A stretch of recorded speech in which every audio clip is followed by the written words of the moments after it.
My channel. இப்போ நான் soya வச்சு ஒரு பொரியல் செய்கிறேன். வாங்க எப்படி செய்யலான்னு பார்க்கலாம். அந்த பொரியலை சோயா எடுத்திருக்கேன். இது கூட சுடு தண்ணி ஆட் பண்ணிக்கோங்க. ஒரு 10 நிமிஷம் அது அப்படியே சுடு தண்ணியில் ஊறட்டும். ஊறினதுக்கப்புறம் நான் செய்கிறேன். பாருங்கள், இங்கே சோயாவை நல்லா புழிஞ்சு மிக்ஸி ஜாரில் மாற்றிட்டேன். இப்போ போய் நான் அரைச்சிட்டு வந்துடுறேன். பற்ற வச்சு கடாய் வச்சுருக்கேன். எண்ணெய் காஞ்சிடுச்சு. கடுகு உளுந்து போட்டிருக்கேன். அது நல்லா பொரிஞ்சிருச்சு. இப்போ அது கூடயே வெங்காயம், பச்சை மிளகாய் இதையும் நல்லா வதக்கிக்குவோம்.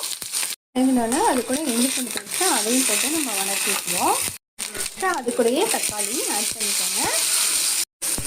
பாருங்கள், அது கூடயே கொஞ்சமாக மஞ்சள் ஆட் பண்ணிக்கோங்க. அப்புறம் உப்பு. தக்காளி வதங்கணும்ல, அதுக்காக.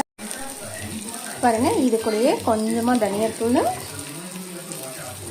கொஞ்சமாக மிளகாத்தூள், அப்புறம் கொஞ்சமாக சிக்கன் மசாலா, அப்புறம் தண்ணி கொஞ்சமாக ஆட் பண்ணிக்கோங்க. அவ்வளோதான். அதெல்லாம் இந்தளவுக்கு தண்ணியில் வற்றினதுக்கப்புறம் அரைச்சி சோயாவும் போட்டு மிக்ஸ் பண்ணிப்போம். பாருங்கள், எண்ணெய் ஊற்றி மறுபடியும் நான் இதில் ஒரு முட்டை உடச்சி வச்சுருக்கேன். அதையும் நல்லா பிரட்டிக்கலாம். பாருங்கள், மிக்ஸ் பண்ணி முட்டையெல்லாம் கலந்து செமையாக இருக்குது. சுட சுட சாப்பிட செம டேஸ்ட்டாக இருக்கும்.